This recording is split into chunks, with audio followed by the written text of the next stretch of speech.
สวัสดีครับพวกช่องเออีกแล้วนะครับนะวันนี้นะครับพามาเชื่อมบูทประตูเหล็กนะครับนะ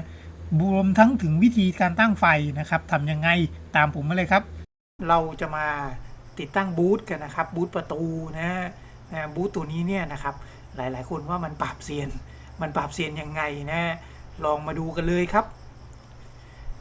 มันปราบเซียนตรงที่ว่าถ้าเชื่อมไม่ดีนะครับเชื่อมเบียดนะครับเชื่อมไม่ตรงนะตั้งตำแหน่งไม่ตรงเนี่ยปัญหาของประตูมันจะมีทันทีเลยครับคือมันจะเปิดไม่ออกนะ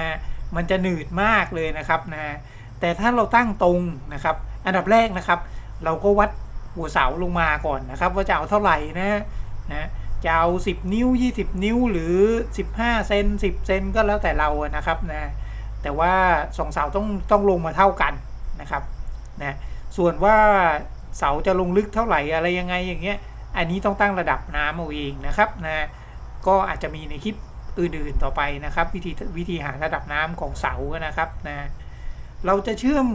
เสาอย่างนี้ก็ได้นะครับเชื่อมตรงเสานอนนะมันจะง่ายกว่าเชื่อมในสถานที่ติดตั้งเลยนะครับแต่ว่ามันมีข้อเสียตรงที่ว่ามันจะไม่เป๊ะ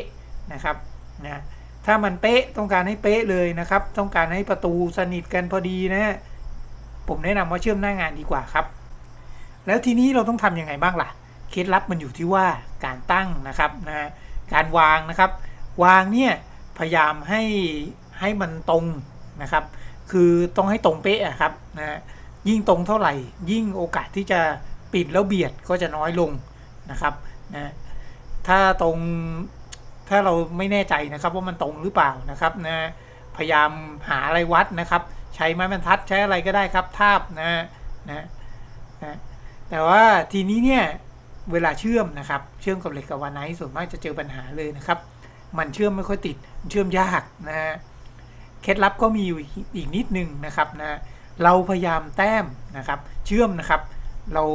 ปรับไฟให้เยอะก่อนเลยครับนะปรับไฟประมาณ110นะฮะประมาณนี้นะครับนะไม่ใช่เยอะมากจนเกินไปนะครับนะเยอะของผมนี่ก็คือ110นะครับนะปรับไว้ขนาดนั้นเนี่ยแล้วเสร็จแล้วไม่กลัวทะลุเหรอไม่เป็นไรครับ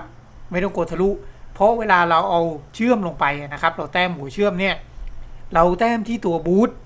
นะแต้มที่ตัวบูทนะครับย้ำนะครับแต้มที่ตัวบูทนะแต้มที่ตัวบูทแล้วให้น้ำเนี่ยน้ำหลอมเหลวครับมันไหลลงไปหาตัวเหล็กกล่องกาวาไนท์นะครับนะแล้วค่อยๆลูบหัวเชื่อมนะครับนะลูบหัวเชื่อมให้มันติดนะครับนะวิธีนั้นจะทำให้เชื่อมง่ายขึ้นนะฮะสำหรับมือใหม่ๆนะครับนะแต่ถ้ามือชำนาญแล้วก็จิ้มได้เลยครับนะไม่มีปัญหานะครับนะ